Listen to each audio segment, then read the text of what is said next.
Sonko, et que le peuple sera prêt à tirer toutes les conséquences d'une violation de ses droits afin de se faire respecter.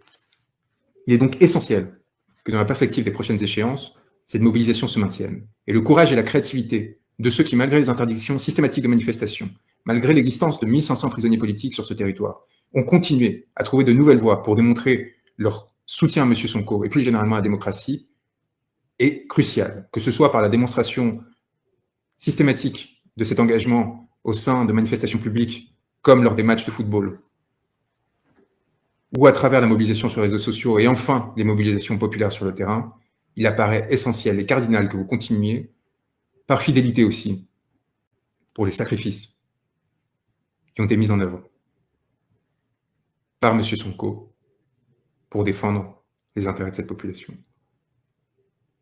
Celui-ci croit en son destin, n'est prêt à aucune forme de compromission, de négociation comme tant d'autres s'y sont voués. Il respecte et exige le respect strict de l'état de droit qui doit, de façon concomitante, lui permettre de se présenter sans condition et sans qu'il soit besoin de se compromettre ou de demander une quelconque assistance au pouvoir actuel.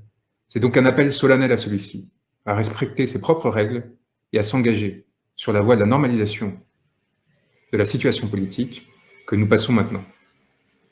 Nous vous appelons, Sénégalais, à protéger l'ensemble des personnes qui se sont engagées pour vous défendre, vous, vos intérêts et votre dignité, à vous assurer qu'ils ne seront pas touchés, à vous assurer que nulle main ne pourra venir sur eux pour les atteindre et les affecter.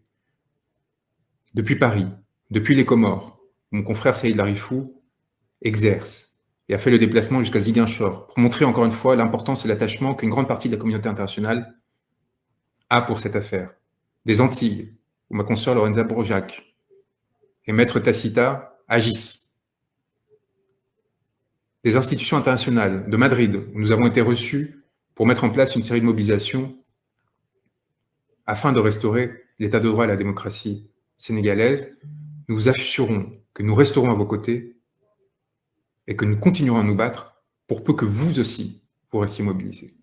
Nous appelons enfin les magistrats et les hauts fonctionnaires qui seraient inquiets des conséquences qui pourraient y avoir sur leur carrière, dans le cas où ils respectaient le droit et l'appliquaient, plutôt que de se soumettre aux instructions politiques et inacceptables du pouvoir en place.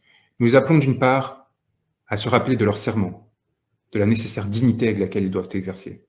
Nous appelons aussi de façon plus pragmatique à se rappeler que dans quelques mois, ce pouvoir s'effondrera s'il cesse de respecter ses propres principes. Sans Ousmane Sonko, en février 2024, il n'y aura pas d'élection. Il n'y aura pas d'élection parce que le droit, le strict droit, exige qu'il puisse se présenter. Et nous rappelons que les procédures que nous avons enclenchées ne sont pas complètes et que toute compromission de la part de forces institutionnelles qui viendraient détourner le droit de façon évidente dans le but de complaire au pouvoir actuel feront l'objet de poursuites supplémentaires et amèneront à des conséquences qui pourront, encore une fois, toute leur vie, les poursuivre. Il n'y a pas de possibilité de négociation, que ce soit d'une autre candidature que celle de M. Sonko, que ce soit celle d'un décalage des élections comme cela a été un temps prévu, ou que ce soit évidemment la tenue d'élections sans des représentants de ce courant populaire massif qui s'est levé aux côtés de ce dernier. La communauté internationale le sait, l'a rappelé et indiqué encore récemment au pouvoir sénégalais lors de son passage aux États-Unis, rappelé la nécessité de tenir des élections inclusives et a pris acte de la décision de Ziguinchor qui, encore une fois, fera l'histoire. Je tiens à rendre hommage, encore une fois, une dernière fois, à l'ensemble de ses confrères qui, depuis Dakar, continuent d'exercer malgré les pressions qui sont les leurs, qui se sont déplacés à Ziguinchor pour arracher cette victoire essentielle.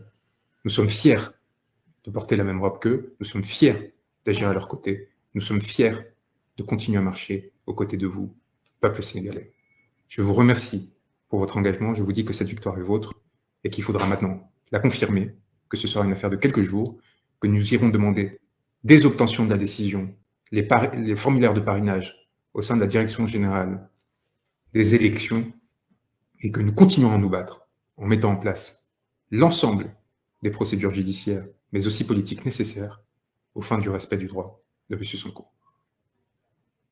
De pensées extraordinaires vous sont adressées, et un rappel tout aussi important, l'exemple que vous nous avez donné à partir du mois de mars 2021, à nous tous, qui sur le reste de la planète cherchons à notre mesure à lutter pour la dignité humaine et pour la possibilité pour les peuples de respecter et de faire respecter leur souveraineté, est une leçon qui ne sera pas oubliée.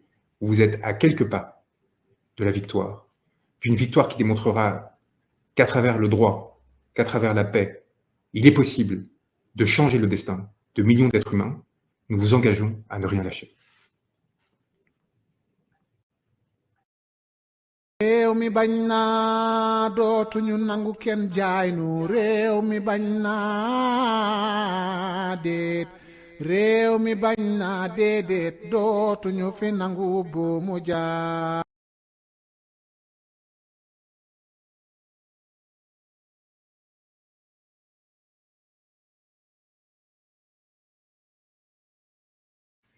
Dans une voie sans issue délétère, ou cesser, si vous voulez, que le peuple n'acceptera pas de se laisser piétiner, que le peuple n'acceptera pas